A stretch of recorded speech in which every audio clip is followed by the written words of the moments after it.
पूज्य गुरुदेव भगवान के श्री चरणों में प्रणाम। आश्रम की पुस्तक मन को सीख। ब्रह्मलीन ब्रह्मनिष्ठ परम पूज्य स्वामी श्री लीला शाह जी महाराज की अमृत वाणी भाग 3। आहार शुद्ध रखें।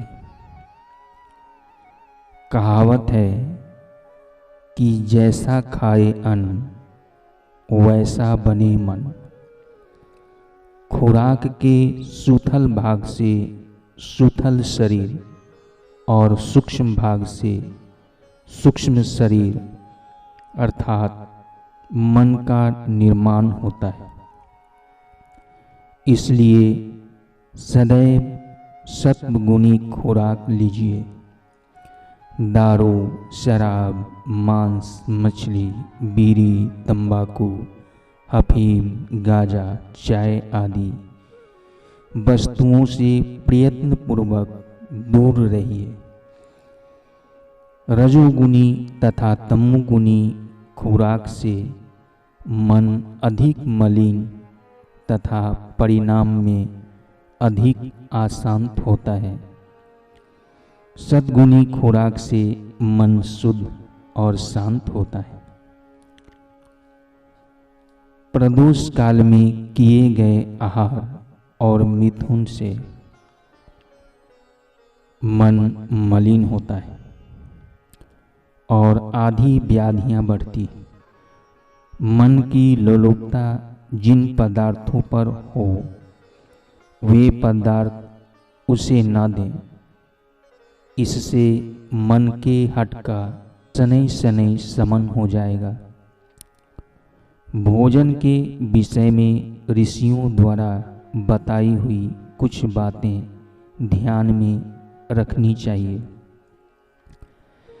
हाथ पैर मुंह धोकर पूर्वाभिमुख बैठकर मौन भाव से भोजन करें। जिनके माता पिता जीवित हों वे दक्षिण दिशा की ओर मुख करके भोजन न करें। भोजन करते समय बाएं हाथ से अन्न का स्पर्श न करें और चरण, मस्तक तथा अंडकोश को भी न छुएं।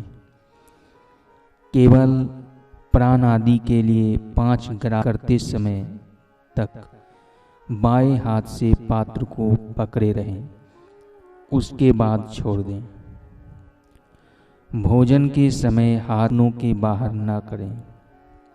भोजन काल में बाएं हाथ से जल पात्र उठाकर दाहिने हाथ की कलाई पर रखकर यदि पानी पिएं तो वह पात्र भोजन समाप्त होने तक जूठा नहीं माना जाता।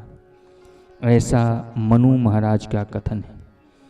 यदि भोजन करता हुआ द्विज किसी दूसरे भोजन करते हुए द्विज को छू लें तो दोनों को ही भोजन छोड़ देना चाहिए।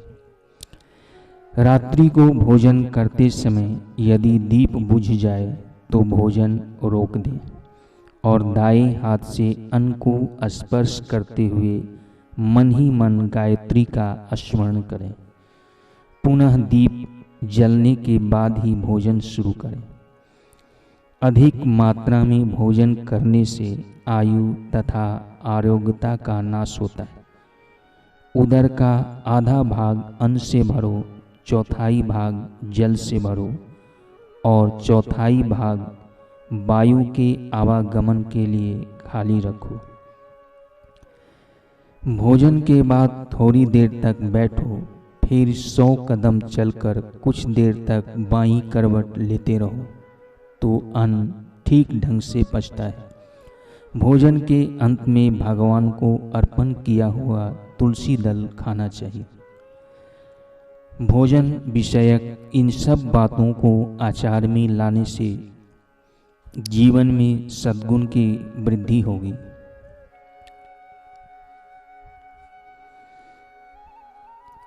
मंत्र जप करें। तुच्छ ओछे लोगों की संगत से मन भी तुच्छ और विकारी बन जाता है। मंत्र जप करने से मन के चारों ओर एक विशेष प्रकार का आभा मंडल तैयार हो जाता है। इस आभा मंडल के कारण अपने मन पर आक्रमण करने वाले तुच्छ लोगों के तुच्छ और कुत्सित आंदोलनों से अपना रक्षण हो जाता है। तत्पश्चात अपना मन पतित विचारों और पतित कार्यों की ओर आकर्षित नहीं होता। उत्थान करने वाले सत कार्यों की ओर ही यह सतत गतिमान रहेगा। अतः प्रत्येक दिन नियम पूर्वक मंत्र जप करते रहकर मन को सद्गुण प्रधान बनाते रहिए।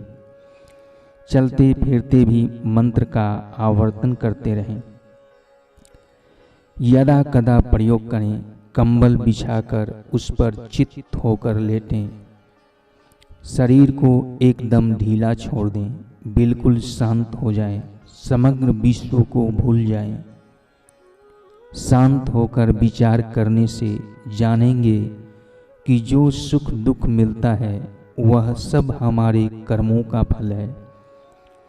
इसका फल देने में मित्र और शत्रु तो निमित्त मात्र है। मैं जागता हूँ तो समस्त संसार दिख पड़ता है। मैं सो जाता हूँ तो संसार गायब। इसलिए यह समस्त जगत स्वप्न के समान मिथ्या है। यही सत्य है, यही वास्तविकता है। इस वास्तविकता को जानकर मन शांत हो जाएगा, मौन को उपलब्ध हो जाएगा। शांत और स्वस्थ मन शुद्ध होता है। निष्काम भाव से सेवा करें।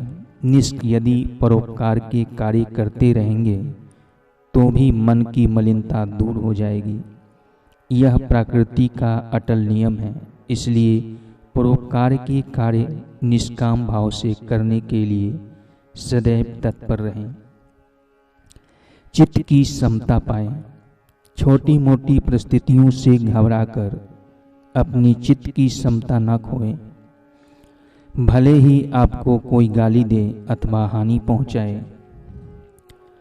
परंतु आप क्रोध न करें। क्रोध करने से अपनी ही शक्ति क्षीण होती है। इसलिए शांत रहें, स्वस्थ रहें और उपस्थित परिस्थिति का समाधान बुद्धिपूर्वक यथा उचित करें। सुख दुख में फूलो मत, यह भी बीत जाएगा। सुख दुख में फूलो मत, दुख में निराश न बनो। सुख और दुख दोनों ही बीत जाएंगे। कैसी भी परिस्थिति आए उस समय मन को याद दिलाएं कि यह भी बीत जाएगा। इस सूत्र को सदैव याद रखें। मन इससे शांत रहेगा और राग द्वेष का कम होता जाएगा।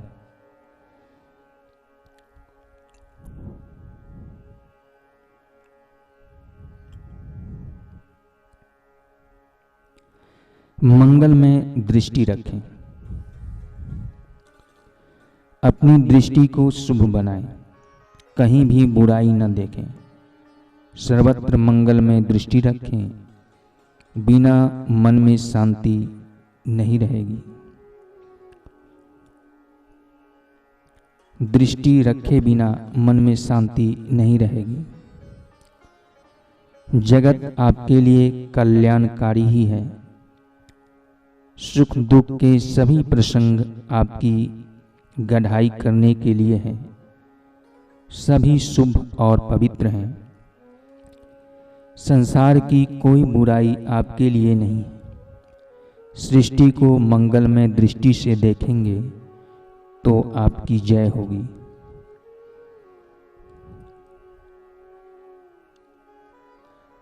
दृष्टिं ब्रह्मा मयि कृत्वा पश्य मे मेवमिदं जगत्। सत्पुरुषों का सानिध्य पावे। मन के शिकंजे से छूटने का सबसे सरल और श्रेष्ठ उपाय यह है कि आप किसी समर्थ सद्गुरु के सानिध्य में पहुंच जाएं। उनकी सेवा तन मन धन से करें। संसारियों की सेवा करना कठिन है, क्योंकि उनकी इच्छाओं और वासनाओं का कोई पार नहीं, जबकि सद्गुरु तो अल्प सेवा से ही संतुष्ट हो जाएंगे, क्योंकि उनकी तो कोई इच्छा ही नहीं रही। ऐसे सद्गुरु का संग करें, उनके उपदेशों का श्रवण करें, मनन करें, निधिध्यासन करें, उनके पास रहकर आध्यात्मिक शास्त्रों का अभ्यास करें, ब्रह्म विद्या के रहस्य जानें और आत्मसात करें। पक्की खोज करें कि आप कौन हैं, यह जगत क्या है, ईश्वर क्या है, सत्य क्या है, मिथ्या क्या है। इन समस्याओं का सच्चा भेद हृदय में खुलेगा, तब पता चलेगा कि जगत जैसा तो कुछ है ही नहीं। सर्वत्र आप स्वयं ही रूप में व्याप्त हैं। आप ही वृत्ति को बहिर्मुख करके अलग अलग रूप धारण करके खेल खेलते हैं, लीला करते हैं। जीवन के समस्त दुखों से मुक्ति पाने का एकमात्र सच्चा उपाय है ब्रह्म विद्या। पूर्ण समर्थ सद्गुरु के समागम से ब्रह्म विद्या मिलेगी। ब्रह्म विद्या से आपका मन शुद्ध, स्वच्छ, निर्मल होकर संत में अमन बन जाएगा। सर्वत्र ब्रह्म दृष्टि पक्की हो जाएगी। समग्र जगत मरुभूमि के जल के समान भासित होगा। पहले भी था ब्रह्मा ही, बाद में रहेगा ब्रह्मा। निकाल डालो बीच का जग का झूठा भ्रम। जब जगत ही नहीं रहेगा तब मन कहाँ से रहेगा। आत्मस्वरूप में एकमात्र आप ही रहेंगे। तदंतर जो संकल्प उठेगा वह अपने आप पूरा होगा। आपके काम, क्रोध, मोह, मद, मत्सर ये सब शत्रु गायब हो जाएंगे। जिसने मन को जीता उसने समस्त जगत को जीता। जिसने मन को जीता उसने परमात्मा प्राप्ति की। मन का दर्पण स्वच्छ किया जिसने अपने ताई, अनुभव उसका देखी उसमें आत्मदेव की साई। भीतर बाहर दिखे अकेला, न कहीं दूसरा काई। कार्य सिद्धि हुए उसके तो, सामी कहे सुन साईं।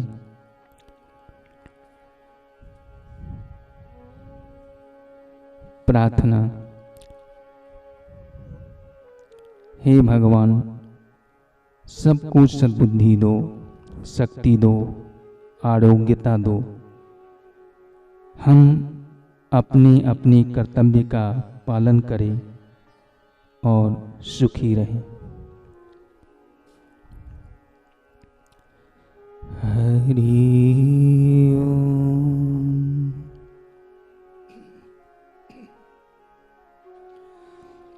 आगे का प्रवचन स्वामी जी का ये भाग 4 में सुनाए जाएंगे।